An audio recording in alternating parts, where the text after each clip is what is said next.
এজন্যই আল্লাহ পাক কোরআনের শুরুতে মুত্তাকিনদের পরিচয় দিয়া বলেন, মুত্তাকি তাদেরকেই মনে করবা যারা 5 বেলার নামাজ কায়েম করবে, সময়ের মধ্যে নামাজ কায়েম করবে, জীবনের হুঁশ থাকতেও নামাজ ছেড়ে দিতে পারবে না। কারণ নামাজ একটা ঈমানের পরে এমন গুরুত্বপূর্ণ ইবাদত, এমন একটা নিশানা ইসলামের জন্য। এটা দেখে কত বিধর্মী পর্যন্ত কালেমাওয়ালা হয়ে গেল। একটা গরিবের সন্তান ইমামতির মুসাল্লায় দাঁড়ায় নামাজ আদায় করে, পেছনে কত কোটিপতিরা দাঁড়ায়, কত ক্ষমতাওয়ালারা দাঁড়ায়। ওই গরিব সন্তান যখন হাত বাঁধে, পেছনের লোকেরাও হাত বাঁধে। একটা বাচ্চার ইশারায়, এক গরিবের ইশারায় পুরা মাঠের মানুষ, মসজিদের মানুষ রুকু দেয়, সেজদা দেয়, কোনো আওয়াজ নাই, কোনো নিয়ন্ত্রণের কোনো প্রয়োজন হয় না। এত সুন্দর সিস্টেম ইসলামে দেখে বহু বিধর্মী কালেমা পড়ে মুসলমান হয়ে গেল। এত সুন্দর সিস্টেম, এক গরিব, ওর বাড়ি কেউ জানে না, কেমন লেখাপড়া করেছে জানে না, ও নামাজের ইমামতির মুসাল্লায় দাঁড়াইয়া যখন রুকুতে যায়, হাজার হাজার মানুষ তার সাথে রুকুতে চলে যায়। সেজদায় যখন যায়, হাজারো লাখো মানুষ তখন সেজদায় চলে যায়। এই নামাজ এমন এক গুরুত্বপূর্ণ ইবাদতের অংশ। এই নামাজ যার যত সুন্দর, জীবনের সব আমল আখলাক লেনদেন তত সুন্দর। রহমতের নবী বলেন, মুমিন আর বেঈমানের মধ্যে ব্যবধান হলো নামাজ। মুত্তাকিনদের পরিচয় নামাজ। যদি তুমি নামাজ দাঁড়াইয়াও পড়তে না পারো, তুমি অসুস্থ হয়ে যাও, বসে বসে নামাজ আদায় করো। যদি বান্দা তুমি বসে নামাজ আদায় করতে না পারো, অসুস্থ, তুমি বান্দা শুইয়া হলো নামাজ আদায় করো ইশারায়। নামাজ বন্ধ করার সুযোগ নাই, কারণ নামাজ হলো মানুষের জীবনের বড় ইবাদতের অংশ। কারণ মানুষের শরীরের মধ্যে 4 আঙ্গুলের কপালটা হলো বড় দামি একটা জায়গা।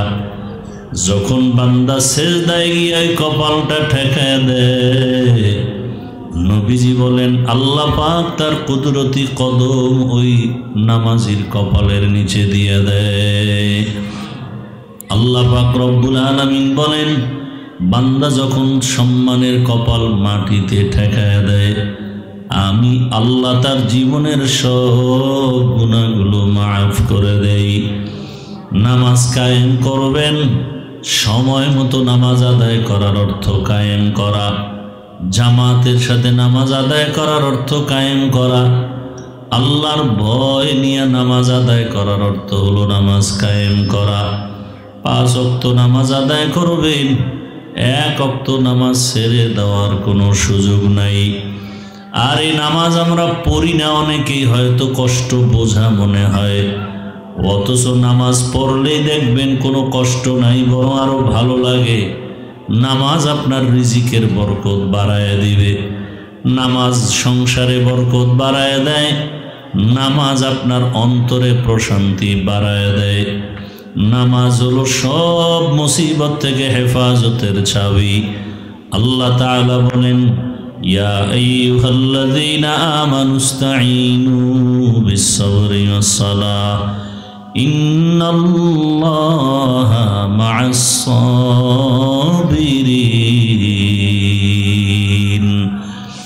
দুনিয়ার মানুষ তোমরা সাহায্য চাও আমি আল্লাহর আদালতে ধৈর্য আর নামাজের মাধ্যমে। অতএব যারা নামাজ পড়বে না, এদের জন্য দুনিয়াও বড় অন্ধকার হয়ে যাবে। যারা নামাজ পড়ে না, এদের রিজিকের মধ্যে বরকত থাকবে না, হায়াতের মধ্যে বরকত থাকবে না। নামাজ যারা পড়বে না, এদের চেহারার মধ্যে কখনো নূর আসবে না, মোহাব্বত আসবে না। যারা ওযু বানায় নামাজ আদায় করবেন, তাদের চেহারার মধ্যে নূরের আলো চমকাবে। দুনিয়ার মানুষ দেখলেও মায়া বাড়বে, রহব আল্লাহ দান করবেন। হাসরের মাঠেও আল্লাহ পাক চেহারার মধ্যে আলো দান করবেন। নবীজি বলেন, কোটি কোটি কোটি উম্মতের মাঝে আমি আমার উম্মতগুলো চিনব কিভাবে? যারা 5 ওয়াক্ত নামাজ ওযু বানায় আদায় করবে, কিয়ামতের দিন ওযুর জায়গাগুলো নূরের আলোতে ঝলমল করতে থাকবে।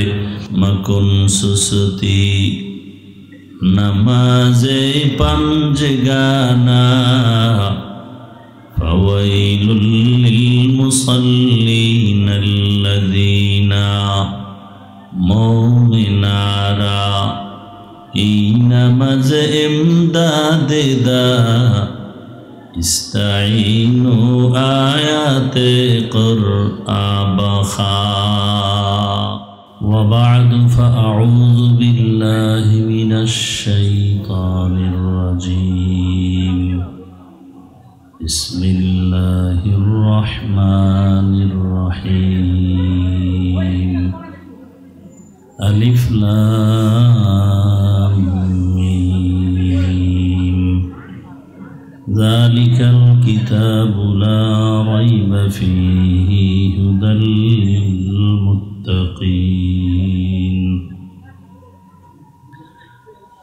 وقال رسول الله صلى الله عليه وآله وسلم اتق المحارم تكن أعبد الناس صدق الله مولانا العظيم وصدق رسوله النبي الأمي الكريم ونحن على ذلك من الشاهدين والشاكرين والذاكرين والحمد لله رب العالمين سبحانك لا علم لنا إلا ما علمتنا إنك أنت العليم الحكيم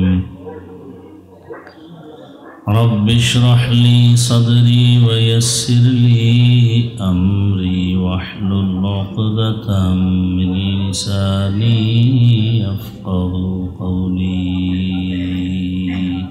दुर्फशानी ने तेरे कतरों को दरिया कर दिया दुर्फशानी ने तेरे कतरों को दरिया कर दिया दिल को रोशन कर दिया आँखों को बीना कर दिया हकीकत खुल जाएगी बवक़्ते इम्तिहान तेरे सुस्ती में या मेहनत में गुजारी जिंदगी तूने मुहम्मद ने आकर कुफर को मिटाया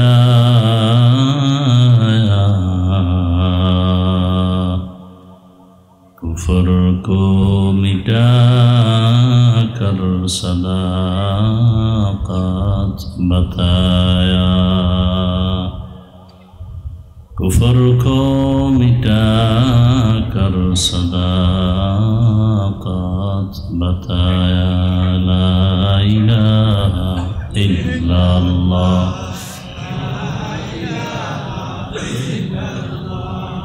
ला इलाहा इल्लल्लाह ला इलाहा इल्लल्लाह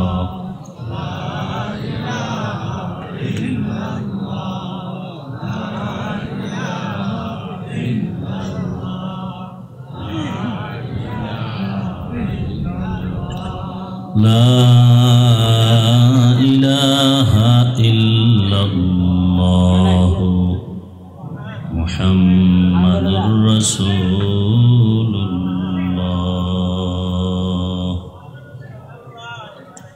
চণ্ডীপুর হাফিজিয়া মাদ্রাসা এতিমখানার উদ্যোগে আয়োজিত বার্ষিক ওয়াজ মাহফিল 25শে নভেম্বর 2025 महती ए महफिले उपस्थित मोहतराम सम्मानित सभापति जनाब शाहजालाल सौदागर साहेब প্রধান অতিথি জনাব মনিরুল হক চৌধুরী সাহেব সহ অন্যান্য অতিথিবৃন্দ, হযরত উলামায়ে কেরাম, এলাকার বিভিন্ন স্থান থেকে আগত আল্লাহ পাকের আশিকিন, জাকিরিন, শাকিরিন, মুহিব্বিন, মুরব্বিয়ান এজম, কলিজার টুকরা আমার সমবয়সী যুবক বন্ধুগণ, স্নেহের ছোট ভাই, পর্দার আড়ালে মা বোনেরা, আল্লাহ পাকের দরবারে শুকর যে আল্লাহ আমাদেরকে সুস্থ রেখেছেন, আলহামদুলিল্লাহ।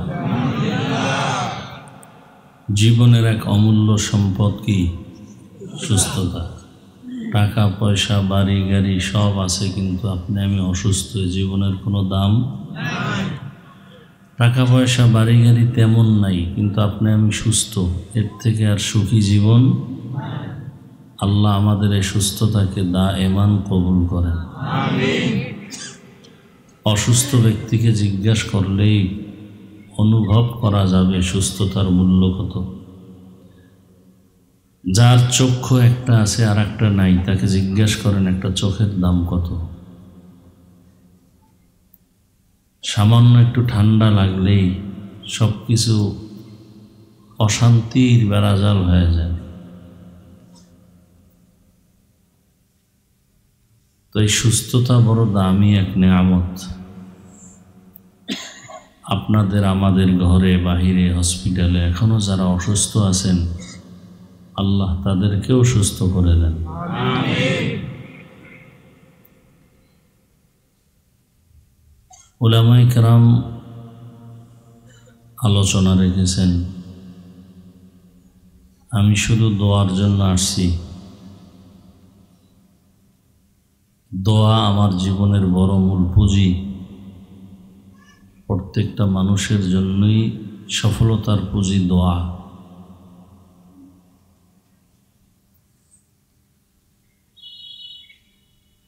কোরআনে হাকিমের এক আয়াত আমি আপনাদের সামনে পড়েছি, নবীজির হাদিস থেকে এক টুকরো হাদিস বরকতান পড়েছি। বয়ান করার মতো যেই পরিমাণ মানসিক অবস্থা, সুস্থতা প্রয়োজন, ওই পরিমাণ নাই। শুধু আসতে পেরেছি, এটাই আল্লাহর শুকর।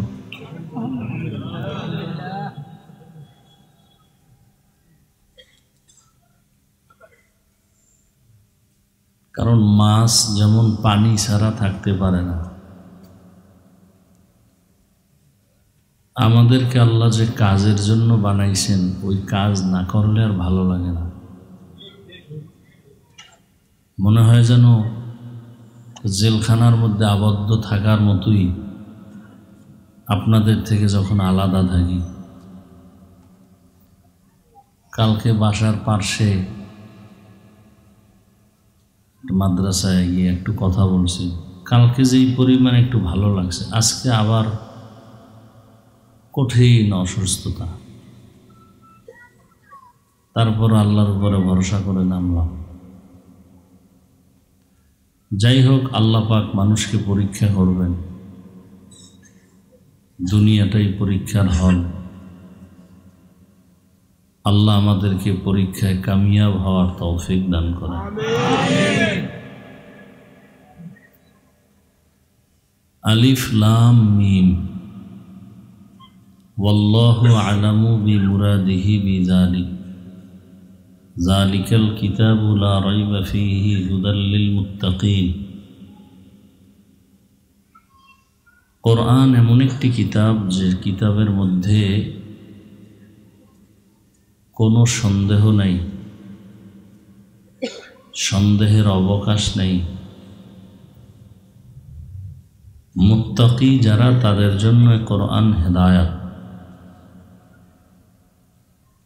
নবীজি বলেন, ইত্তাকিল মাহারিম তাকুন আবাদান নাস।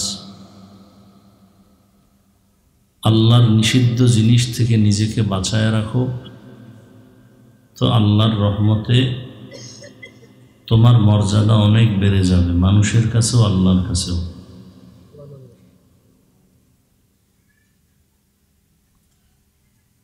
হারাম জিনিস থেকে নিজেকে বাঁচাও।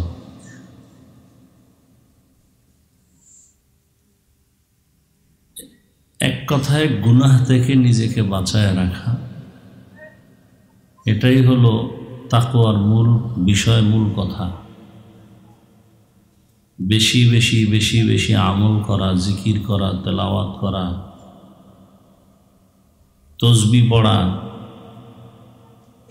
এটার নাম তাকওয়া না, বরং গুনাহ থেকে নিজেকে দূরে রাখা, বাঁচায় রাখার নাম তাকওয়া। দুনিয়াতে আল্লাহ পাক মানুষকে সৃষ্টির শ্রেষ্ঠ মর্যাদা দিয়া এরপরে পাঠিয়েছেন। মানুষের মতো শ্রেষ্ঠ কোনো প্রাণী আল্লাহ বানান নাই, সৃষ্টি করেন নাই। মানুষ তার শ্রেষ্ঠত্ব ধরে রাখার জন্য আল্লাহ পাক রব্বুল আলামিন দুনিয়ার অন্ধকারের মধ্যে যেন আলো নিয়ে নিজেকে সেভ রাখতে পারে, সম্মানের সাথে চলতে পারে, আল্লাহ সেজন্য দুটো ব্যবস্থা দিয়েছেন। এক ব্যবস্থা আল্লাহর প্রতিনিধি ব্যক্তি, আর একটা ব্যবস্থা হলো আল্লাহর দেয়া কিতাব। ব্যক্তিদের মধ্যে শ্রেষ্ঠ ব্যক্তি রহমাতুল লিল আলামিন। আর আল্লাহ যত কিতাব দিয়েছেন সমস্ত কিতাবের মধ্যে শ্রেষ্ঠ কিতাব হলো কোরআনুল কারীম। এই দুইটা দেওয়ার কারণ কি? মানুষ যেন আলো পায়, হেদায়াতের আলো, এবং সে আলো দিয়ে নিজে উপকৃত হতে পারে, পরকালের জান্নাতও সে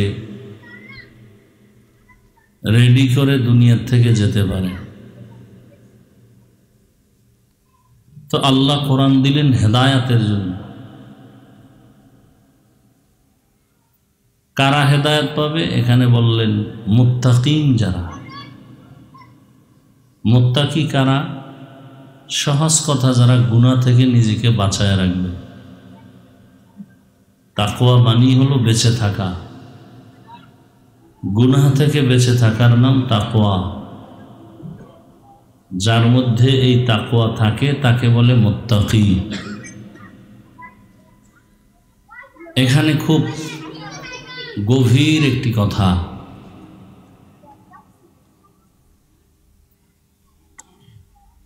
যে আমরা অনেকেই কোরআন পড়তে জানি না, তরজমা তো পরের কথা, তাফসির তো আরো পরের কথা। এর কারণ কি? অথচ ঘরে ঘরে বলতে গেলে মুসলমানের কোরআন আছে, চোখের সামনে, মসজিদে গেলেই কোরআন, লাইব্রেরিতে গেলে কোরআন। আমরা পারি না কেন? আল্লাহ এখানে একটা কঠিন জবাব দিছেন। কোরআন হেদায়াত তাদের জন্য যারা মুত্তাকি, অর্থাৎ গুনাহগারের জন্য না। যারা তাকওয়া অর্জন করবে, এই মন মানসিকতা যাদের আছে, তওবার দরজায় ফিরে আসবে, আল্লাহ এদেরকেই কোরআনের দ্বারা হেদায়াত দেবে। তো গুনাহগার কখনো কোরআনের হেদায়াত পাবে না। যদি গুনাহগার এমন হয় যে ছোটখাটো গুনাহ করে, কোরআন শিখার কয়েকটা স্তর। একটা হলো শুধু রিডিং পড়তে পারে, আলিফ লাম মিম যালিকাল কিতাবু লা রাইবা ফীহ। আর একজনে রিডিংয়ের পরে তরজমাও পারে, আর একজন তরজমার পরে তাফসিরও পারে, ব্যাখ্যাও পারে। সেখানে গিয়ে অনেক পাঠ। ব্যাখ্যার মধ্যে অনেক রূহ আছে, রূহ। যে যত বেশি তাকওয়া অর্জন করবে সে তত বেশি কোরআনের রুমুজ পেয়ে যাবে, কোরআনের গভীরতা আল্লাহ তাকে দান করবেন। যত বেশি তাকওয়ার উপরে মজবুত হবে সে কোরআনের গভীর ইলম, হিকমত সে পেয়ে যাবে।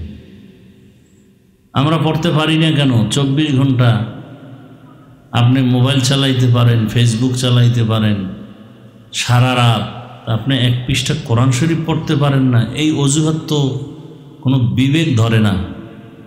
এক পৃষ্ঠা কোরআন পড়তে লাগবে 1 মিনিট, 2 মিনিট, 5 মিনিট ধরে নেন, 10 মিনিট ধরেন, ঘন্টাকে ঘন্টা, ঘন্টাকে ঘন্টা আপনি গল্প করতে পারেন,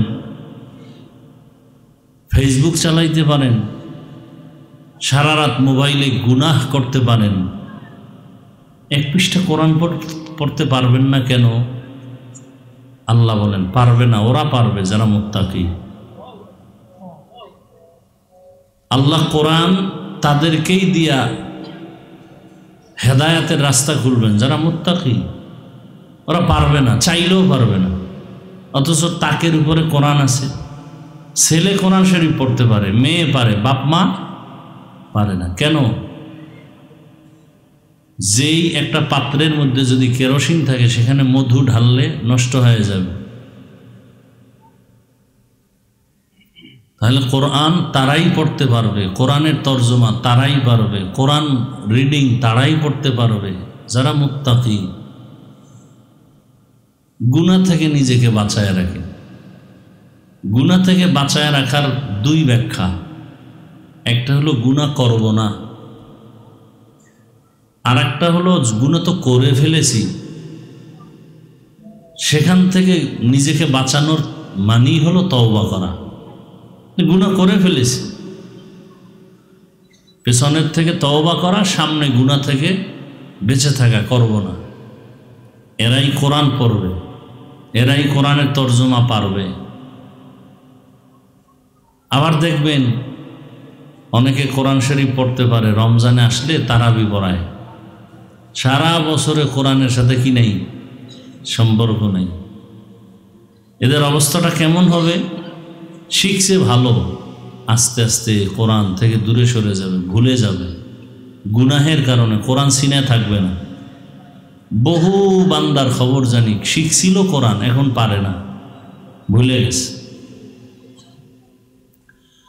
এখন মুত্তাকি এটা তো একটা আমরা স্বাভাবিকভাবে জানলাম, যারা গুনাহ থেকে বেঁচে থাকে এরাই মুত্তাকি। আপনি কি গুনাহ করেন এটা তো আমি দেখি না। তাহলে আপনি যদি বলেন আমি মুত্তাকি, তাহলে আমি আপনাকে মুত্তাকি না বলার কোনো উপায় নেই। আপনি গুনাহ করেন কিনা আমি জানিই না, আন্দাজে একটা বলাও যাবে না। আল্লাহ বলেন আমি জাহিরিভাবে কিছু পরিচয় দিয়ে দিলাম, প্রকাশ্যে যদি কয়েকটা গুণ দিলাম, এই গুণগুলো দেখো তাদের মধ্যে আছে, তাহলে তুমি মনে করবা তাদের মধ্যে আমার ভয় আছে, তাকওয়া আছে। আর যাদের মধ্যে তাকওয়া আছে তাদের ফলাফল আমি তাকে বিনা হিসাবে জান্নাত দিয়ে দেব।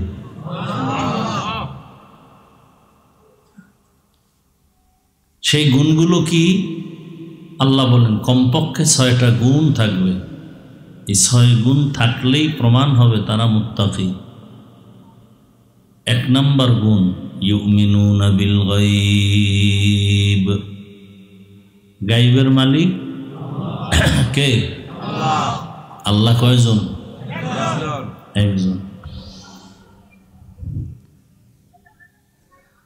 আল্লাহ যে গায়বের মালিক, এতে কোনো সন্দেহ আছে? আচ্ছা, আল্লাহর যে এই শক্তিটা, অদৃশ্যের খবর জানা, এই শক্তিটা আরো কারো আছে? যদি বলেন আছে, তাহলে বোঝা গেল আল্লাহ পাক এককভাবে শক্তির মালিক না, ঠিক না? প্রমাণ হবে তাহলে এই শক্তি ভাগ হয়ে গেছে। তাহলে আল্লাহ যে এক, এই কথাটা আর থাকে না। তো আল্লাহ যেহেতু এক, তার শক্তিও একক। জবাবটা আমি এভাবে দেই, আল্লাহ পাক তার কুদরতের দ্বারা যেইভাবে গায়েব জানেন, সেই কুদরতি ক্ষমতায় পৃথিবীর আর কেউ গায়েব জানে না। এর সহজ জবাব, কারণ এ নিয়েও বহুত ঝামেলা আমাদের সমাজে আছে।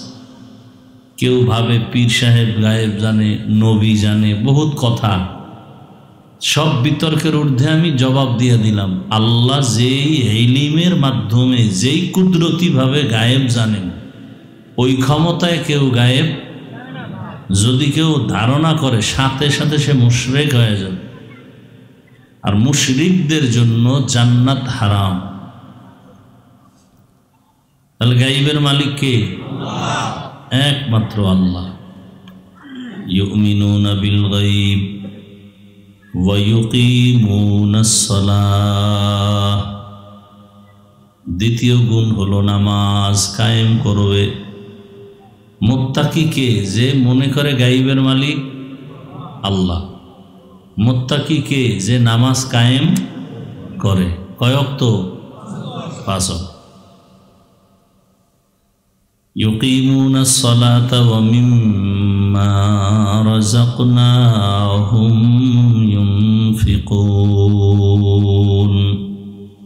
3 নম্বর গুণ হলো আল্লাহর দেওয়া সম্পদ আল্লাহর রাস্তায় ব্যয় করে।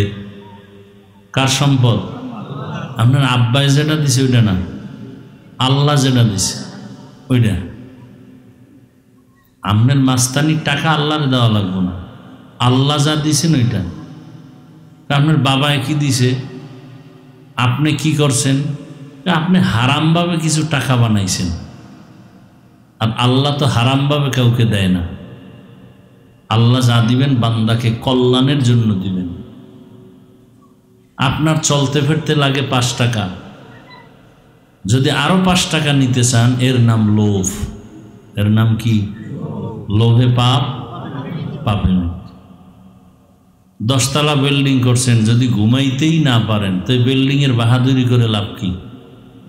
হ্যাঁ, সুইস ব্যাংকে টাকা রাখছেন, যদি চেক বই না থাকে ওই টাকার ভ্যালু কি? বিল্ডিং রেখে যদি জঙ্গলে ঘুরতে হয় তাই বিল্ডিং এর কোনো দাম আছে? আপনার বিল্ডিং আপনি ঘুমাবেন, আপনি বিল্ডিং থুয়ে পালায় থাকেন কেন? যে হারাম টাকা দিয়ে উঠাইছি তো এই জন্য এখানে যাইতেও ভয় লাগে। যেরকম টাকা আসছে বাতাসে ওরকম আবার সব ঝরে যাচ্ছে। যেই গাছ তাড়াতাড়ি বড় হয় ওই গাছ তাড়াতাড়ি ভেঙে যায়। এই বাহাদুর সাহেবরা যারা লাফাইতেছেন, হালকা সিগন্যাল কিন্তু গত শুক্রবার দিয়ে গেছে। এই জমিনে বাহাদুরি করবে আল্লাহ, আর কোনো বাহাদুরের ক্ষমতা নাই বাহাদুরি করা। একমাত্র বাহাদুরকে রাজত্ব চলবে আমার আল্লাহর, আর কারো না। একটা বাড়ি দিলে ধরবালারও কোনো সুযোগ। ভূমিকম্প দৌড় দিয়ে যাওয়া কই? রাস্তা ভেঙে যাইতেছে, যদি ভিতরে চলে যাও দৌড় দেয়। বাচ্চা থুইয়া কই ছেলে কই মেয়ে কই কাপড়, মহিলারাও দৌড়ায়, কাপড়ের খবর নাই, পর্দার খবর নাই, বাবা দৌড়াইতেছে। মানে কেয়ামতের আলামত। কেয়ামতের দিন কেউ কারো পরিচয় দিবে না, এটা নমুনা শুরু হয়ে গেছে। এগুলো হয় কেন? হাদিস পড়েন, গুগল মোবাইল তো চালাবেনই, গুনাহ করতেছেন, ভালো কাজ করেন, মোবাইলে লেখেন, গুগলে গিয়ে সার্চ দেন ভূমিকম্প হওয়ার কারণ কি। এবার ডিটেলস হাদিস কোরআন সব চলে আসবে। ভূমিকম্প কেন হয়, কেন হবে? মানুষ বেবিচারিনী শুরু করবে, অত্যাচার, জুলুম, জেনা, হত্যা, খুন, চতুর্মুখী গুনাহ যখন শুরু করবে তখন একের পর এক এই ভূমিকম্প, ভূমিধস আসতেই থাকবে। 1 সেকেন্ড লাগবে না এই দুনিয়াকে শেষ করে দিন। আল্লাহ হেদায়েত দান করুন। তাহলে আল্লাহর দেয়া সম্পদ আল্লাহর পথে কি ব্যয় করা। ইসলামের অর্থনীতি বলে নাই। আমি বলেছি চ্যালেঞ্জ দিয়া, পৃথিবীতে শ্রেষ্ঠ অর্থনীতি, কল্যাণমুখী অর্থনীতি হলো ইসলামী অর্থনীতি। দুনিয়াতে মানুষকে কল্যাণের অর্থনীতি ইসলাম ছাড়া আর কেউ দেয় না। অন্য অর্থনীতি মানুষকে চূড়ান্ত বিপর্যয়ের দিকে নিয়ে যায়। ইসলামী অর্থনীতি মুত্তাকিনদের ৩ নম্বর গুণ আল্লাহর দেয়া সম্পদ আল্লাহর রাস্তায় ব্যয় করা। والذين يؤمنون بما أنزل إليك وما أنزل من قبلك وبالآخرة هم يوقنون। আল্লাহ যত কিতাব দিয়েছেন নবীজির উপরে তাও আমরা মানব, মানলে সে মুত্তাকি। আমাদের নবীর পূর্বে যাদের উপরে আল্লাহ কিতাব দিয়েছেন, ঈসা নবীর উপরে কিতাব আসছে, দাউদ নবীর উপরে কিতাব আসছে, ইব্রাহিম নবীর উপরে সহিফা আসছে, শীস আলাইহিস সালাম আদম নবীর উপরে সহিফা। আল্লাহ যত কিতাব দিছেন এগুলো মানবে যে সে মুত্তাকি। আমরা এই দুনিয়ায় থাকবো না, এমন একটা দিন আসবে যার নাম হবে কিয়ামতের দিন। এই দিনটার উপরে বিশ্বাস যাদের থাকবে তারা মুত্তাকি। কিয়ামত কেন হবে? একমাত্র কারণ ইনসাফের বিচারের জন্য। দুনিয়ার আদালত কোনোদিন ইনসাফের বিচার করতে পরিপূর্ণ পারবে না। এজন্য আর একটা আদালত লাগবে, যে আদালত হবে কিয়ামতের আদালত। ওই আদালতের একমাত্র বিচারপতি হবেন আমার আল্লাহ। এই জমিন হবে কিয়ামতের মাঠ, এই পুরা জমিন। মক্কার পার্শ্বে আরাফার ময়দান হবে আল্লাহর স্টেজ, আদালত। কেউ বলছেন না সিরিয়ার জমিন হবে আদালত।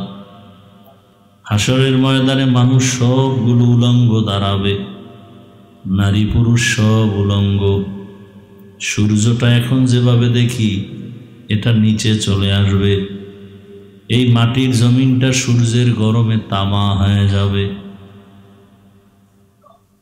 বিজ্ঞানীরা এগুলো সব গবেষণা করতেছে।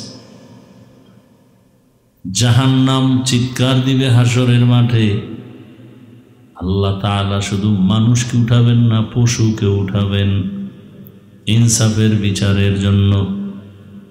2টা গরুকে উঠায় বলবে, এই দুর্বল গরু, জমিনের মধ্যে তোমাকে সবল গরুটাই তোমার উপরে আক্রমণ করেছে, তুমি আজ প্রতিশোধ নাও। বলার সাথে সাথে দুর্বল গরুর শক্তি বেড়ে যাবে। দুনিয়াতে যেই সবল গরুটা গায়ের জোরে দুর্বলের উপরে আক্রমণ করেছিল,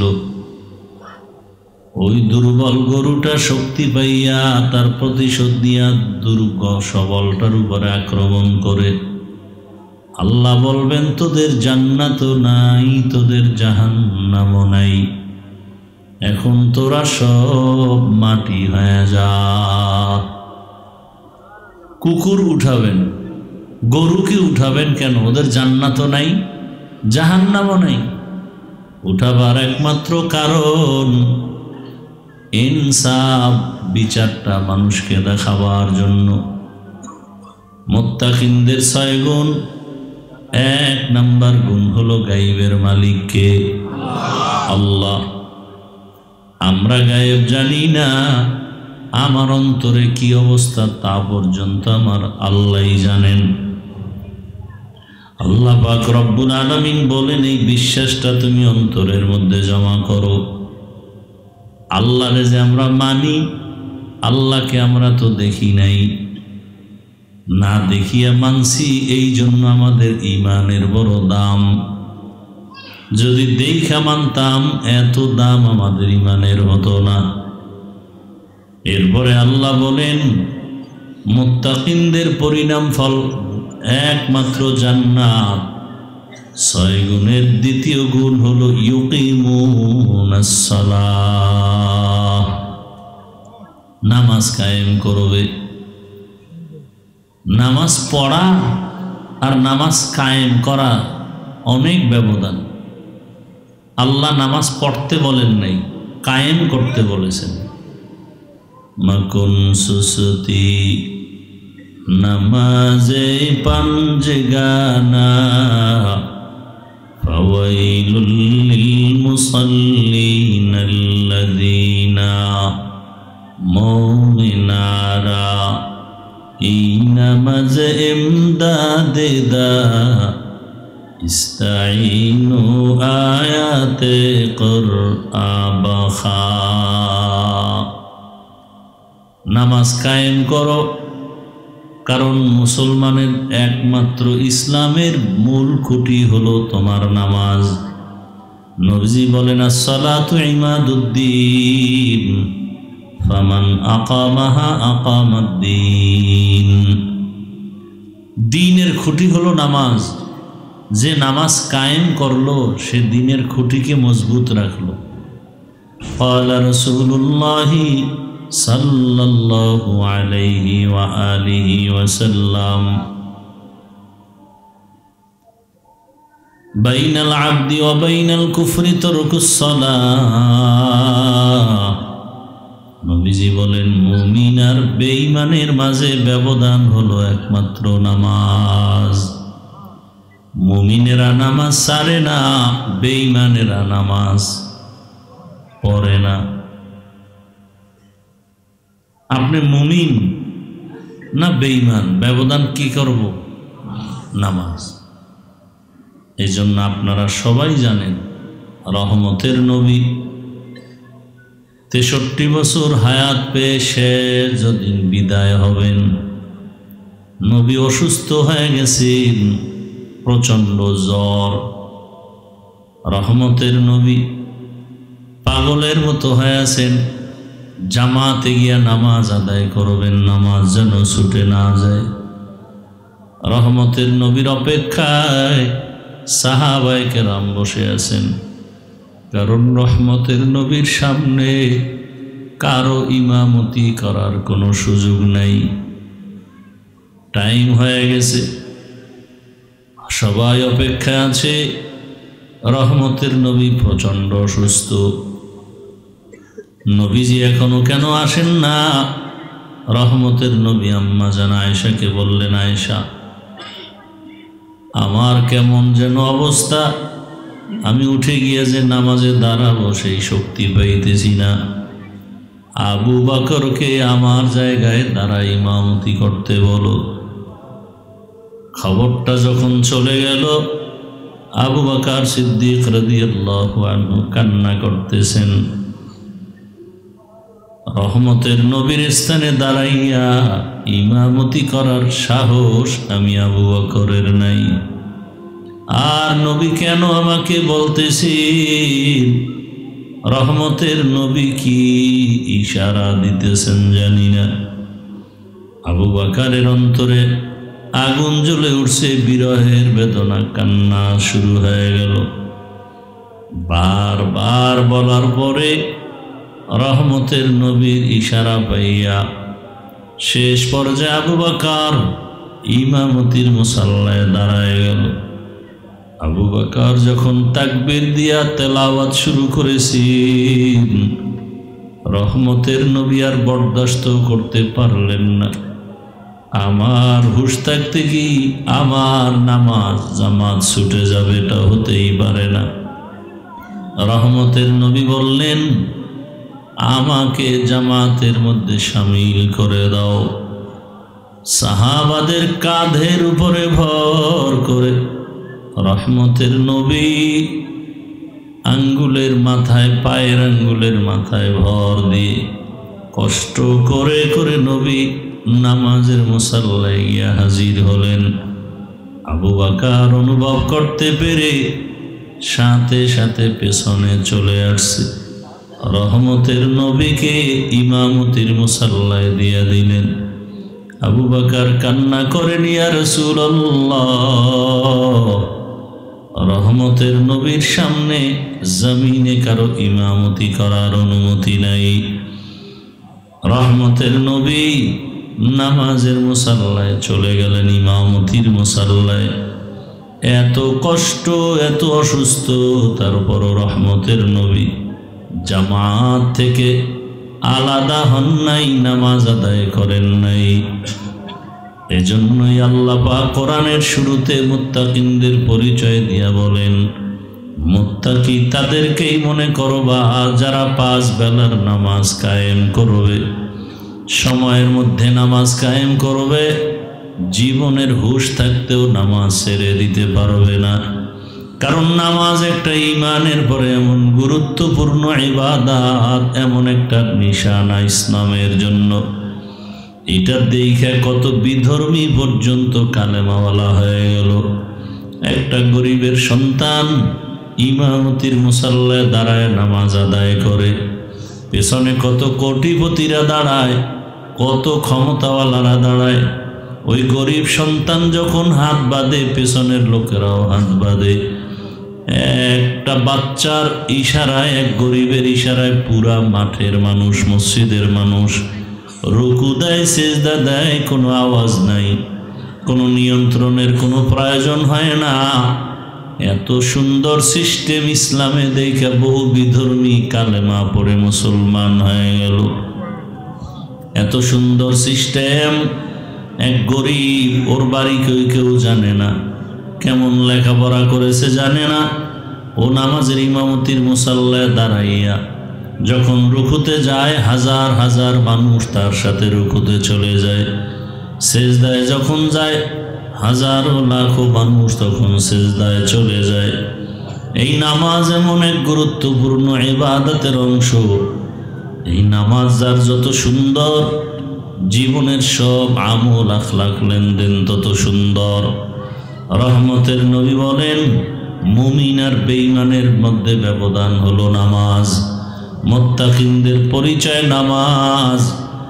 যদি তুমি নামাজ দাঁড়াইয়াও পড়তে না পারো, তুমি অসুস্থ হয়ে যাও, বসে বসে নামাজ আদায় করো। যদি বান্দা তুমি বসে নামাজ আদায় করতে না পারো, অসুস্থ, তুমি বান্দা শুইয়া হলো নামাজ আদায় করো ইশারায়। নামাজ বন্ধ করার সুযোগ নাই, কারণ নামাজ হলো মানুষের জীবনের বড় ইবাদতের অংশ। কারণ মানুষের শরীরের মধ্যে 4 আঙ্গুলের কপালটা হলো বড় দামি একটা জায়গা। যখন বান্দা সেজদায় গিয়ে কপালটা ঠেকায় দেয়, নবীজি বলেন আল্লাহ পাক তার কুদরতি কদম ওই নামাজির কপালের নিচে দিয়ে দেয়। আল্লাহ পাক রব্বুল আলামিন বলেন, বান্দা যখন সম্মানের কপাল মাটিতে ঠেকায় দেয়, আমি আল্লাহ তার জীবনের সব গুনাহগুলো মাফ করে দেই। নামাজ কায়েম করবেন, সময় মতো নামাজ আদায় করার অর্থ কায়েম করা। জামাতের সাথে নামাজ আদায় করার অর্থ কায়েম করা। আল্লাহর ভয় নিয়ে নামাজ আদায় করার অর্থ হলো নামাজ কায়েম করা। 5 ওয়াক্ত নামাজ আদায় করবেন, 1 ওয়াক্ত নামাজ ছেড়ে দেওয়ার কোনো সুযোগ নাই। আর এই নামাজ আমরা পড়ি না, অনেকেই হয়তো কষ্ট বোঝা মনে হয়, অথচ নামাজ পড়লেই দেখবেন কোনো কষ্ট নাই, বরং আরো ভালো লাগে। নামাজ আপনার রিজিকের বরকত বাড়ায় দিবে, নামাজ সংসারে বরকত বাড়ায় দেয়, নামাজ আপনার অন্তরে প্রশান্তি বাড়ায় দেয়। নামাজ হলো সব মুসিবত থেকে হেফাজতের চাবি। আল্লাহ তাআলা বলেন, ইয়া আইয়ুহাল্লাযীনা আমানুস্তাঈনু বিস-সাবরি ওয়াস-সালাহ ইন্নাল্লাহা মা'আস-সাবিরিন।